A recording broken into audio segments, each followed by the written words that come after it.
அனைவருக்கும் இனிய ஆங்கில புத்தாண்டு நல்வாழ்த்துக்கள். பிறக்கும் இந்த புதிய ஆண்டில் உங்கள் வாழ்வில் மிகுந்த சந்தோஷமும் வளமும் பெற்று புதிய இலக்குகள், புதிய வாய்ப்புகள், புதிய வெற்றிகளுடன் இந்த 2024ஆம் ஆண்டு அமைய எல்லாம் வல்ல இறைவனை வேண்டி விரும்பி கேட்டுக்கொள்கிறேன். நிகழும் ஸ்ரீ மங்களகரமான சோபகிருது ஆண்டு ஜனவரி மாதம் 1ஆம் தேதி மார்கழி 16 அன்று பஞ்சமி திதியில் மகம் நட்சத்திரத்தில் கௌளவம் கரணத்தினில் சித்தயோகம் கூடிய நன்னாளில் இந்த ஆங்கில புத்தாண்டு பிறக்கின்றது. புத்தாண்டின் கிரக நிலைகளை ஆராய்ந்து பார்க்கும்போது குரு பகவான் மேசராசியில் வக்ர நிவர்த்தி அடைகிறார். ராகு பகவான் மீனராசியிலும், சனி பகவான் கும்பராசியிலும், புதன் செவ்வாய் சூரியன் தனுசு ராசியிலும், சுக்கிரன் விருச்சிக ராசியிலும், சந்திரன் சிம்ம ராசியிலும், கேது பகவான் கன்னி ராசியிலும் சஞ்சாரம் செய்கின்றனர். மே 1ஆம் தேதி குரு பகவான் மேச ராசியில் இருந்து ரிஷபராசிக்கு பெயர்ச்சியாகின்றார். அக்டோபர் 9, 2024இல் குரு பகவான் ரிஷபராசியில் வக்ரகதி அடைகின்றார். இதனால் அனைத்து ராசிக்காரர்களுக்கும் யோகம் அடைவார்கள். ஜூலை 29ஆம் தேதி முதல் நவம்பர் 15ஆம் தேதி வரை சனி பகவான் வக்ரகதி அடைந்து பின் நேர்கதி அடைகிறார். எதிலும் புத்திசாலித்தனமாக செயல்படும் மிதுனராசி அன்பர்களே, உங்கள் கிரக நிலைகளை ஆராய்ந்து பார்க்கும்போது சகோதரஸ்தானத்தில் சந்திர பகவானும், சுகஸ்தானத்தில் கேது பகவானும், சத்ருஸ்தானத்தில் சுக்கிரன் புதனும், களத்திரஸ்தானத்தில் சூரியன் செவ்வாயும், பாக்கியஸ்தானத்தில் சனியும், தொழில் ஸ்தானத்தில் ராகுவும், லாபஸ்தானத்தில் குருவும் உள்ளனர். குரு பகவான் 5ஆம் பார்வையாக சிம்ம ராசியையும், 7ஆம் பார்வையாக துலாம் ராசியையும், 9ஆம் பார்வையாக தனுசு ராசியையும் பார்வையிடுகிறார்.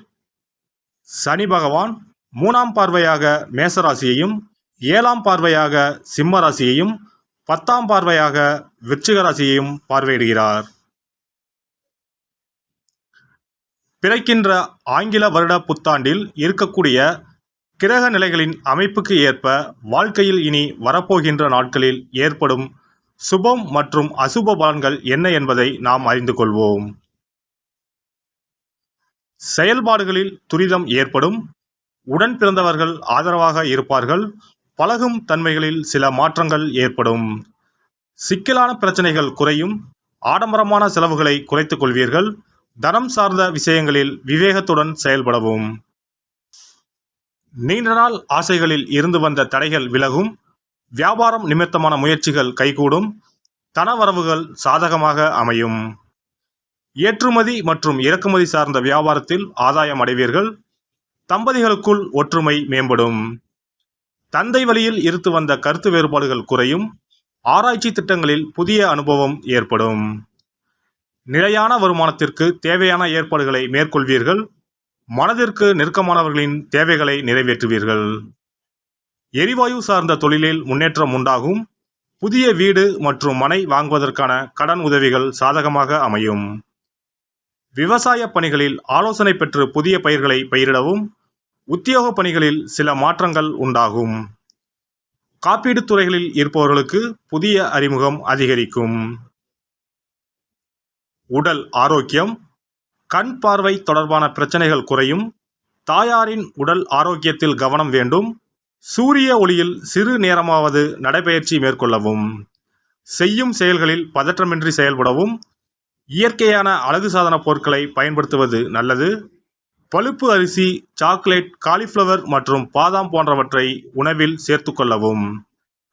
காலம் தவறி உணவு உண்பதை குறைத்துக் கொள்வது நன்று.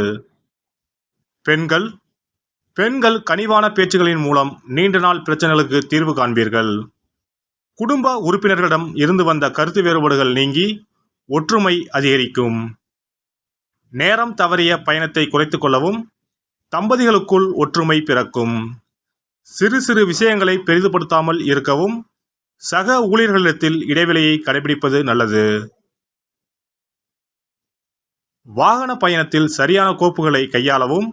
பிடித்த உடைகள் மற்றும் பொருட்களை வாங்கி மகிழ்வீர்கள்.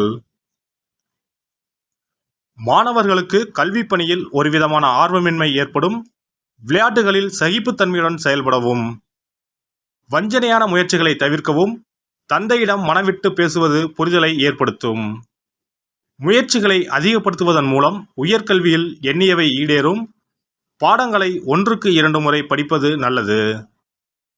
வேலை நிமித்தமான சிந்தனைகள் மனதில் மேம்படும். உத்தியோகஸ்தர்கள் கணிப்பொறி சார்ந்த தொழிலில் இருப்பவர்களுக்கு முன்னேற்றமான வாய்ப்புகள் கிடைக்கும். செலவுகளின் தன்மைகளை அறிந்து மேற்கொள்வீர்கள். உயர் அதிகாரிகளை குறித்த கருத்துக்களை வெளியிடுவதில் சிந்தித்து செயல்படவும். பணிபுரியும் இடத்தில் முயற்சிக்கு ஏற்ப புதிய பொறுப்புகள் கிடைக்கும். கல்வி தொடர்பான பணிகளில் இருப்பவர்கள் சூழ்நிலை அறிந்து செயல்படுவது நல்லது. நண்பர்களின் ஆலோசனைகளில் உண்மை நிலை அறிந்து முடிவுகளை எடுக்கவும். நீண்ட நாள் சேமிப்புகளிலிருந்து மகிழ்ச்சியான செய்திகள் கிடைக்கும். வியாபாரிகள் தொழில் சார்ந்த முயற்சிகளில் உழைப்பு மேம்படும். நடைமுறைக்கு ஏற்ப தொழிலில் மாற்றம் செய்வது சார்ந்த சிந்தனைகள் மேம்படும். தன வரவுகள் சாதகமாக இருக்கும். பேராசையின்றி கிடைப்பதை வைத்து மன திருப்தி அடையவும். திட்டமிட்ட இலக்குகளை அடைவதில் உழைப்பும் தாமதமும் உண்டாகும். நாகரிகமான பேச்சுக்கள் வாடிக்கையாளர்களின் எண்ணிக்கையை மேம்படுத்தும். மளிகை கடை வியாபாரத்தில் லாபம் மேம்படும். பிரச்சாரம் செய்தல் போன்றவற்றால் அனுகூலமும் அனுபவமும் கிடைக்கும். கூட்டு வியாபாரத்தில் புரிதலும் ஒத்துழைப்பும் மேம்படும். இன்சூரன்ஸ் துறைகளால் ஆதாயம் ஏற்படும். கலைத்துறையில் இருப்பவர்களுக்கு எதிர்பாராத பயணங்களின் மூலம் புதுவிதமான அனுபவம் உண்டாகும். உங்கள் மீது இருந்த சிறு சிறு கிசுகிசுக்கள் மறையும். எளிமையான பழக்க வழக்கம் உங்கள் மீதான நம்பிக்கையை மேம்படுத்தும். எழுத்துத் துறைகளில் உண்மை கருத்துக்களை சூழ்நிலைக்கு ஏற்ப வெளிப்படுத்துவது நல்லது. ஆடை வடிவமைப்பு துறைகளில் இருப்பவர்களுக்கு போட்டிகள் அதிகரிக்கும். அரசியல்வாதிகளுக்கு செல்வாக்கு அதிகரிக்கும்.